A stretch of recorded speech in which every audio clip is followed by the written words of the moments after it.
Hello, cinema cultists. This is the real king of cinema, Justin Morales, with another movie review. I recently saw the Five Nights at Freddy's movie, and I dug it. However, that's not the film I'm reviewing. The Five Nights film has received some mixed reception, and has fans online comparing it to a lower budget take on the same basic concept, Willy's Wonderland from 2021.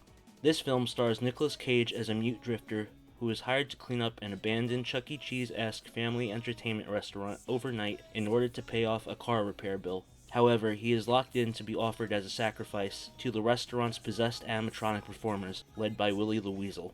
The drifter fights through the night, and is later accompanied by a team of local teenagers who break in to help. As soon as Willy's Wonderland was announced, it gained a lot of attention for its obvious similarities to the Five Nights at Freddy's games, though it does away with that series' signature sense of helplessness. Nick Cage is a badass who shows that this isn't his first rodeo. You don't understand. You locked the wrong guy up in here. He's not trapped in here with them. They're trapped in here with him. It's very much like Evil Dead 2, featuring a tough guy character taking on a horde of demonic forces with an over-the-top level of violence and humor. Not much information is given about his character, as he doesn't speak a single line of dialogue. There's some implication that he may have some kind of military background, but nothing is confirmed and his character remains mysterious. What's funny is that even though it's clear that he's been set up by the townspeople, he still focuses on cleaning up the restaurant when he's not fighting the animatronics. Not only is this guy hardcore, but he has a sense of duty. And even with a lack of lines, Nick Cage gives a great performance. I think he's an excellent actor, and I've really been digging this renaissance his career has been undergoing these last few years. The film gradually unveils the history of the restaurant, the killer animatronics, and why the townspeople offer them human sacrifices. It's your basic Freddy Krueger vengeful ghost story, and it's very similar to the grisly story of Freddy Fazbear's Pizza, but I dig it. The film also has a great soundtrack and has an arguably more fitting use of Lynyrd Skynyrd's Freebird than the ending of The Devil's Rejects.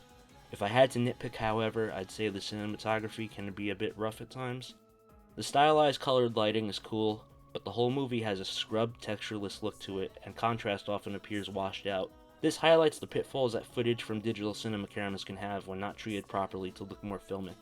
The overly digital look could just be an issue with the Blu-ray's compression though. Also, don't judge the film's visual quality from this video, as I've ripped the disc at a lower resolution to save space, and YouTube further compresses the hell out of videos. Regardless, I do tend to be forgiving of these sort of technical issues, and it's not nearly as egregious as what I've seen in some other lower budget independent films.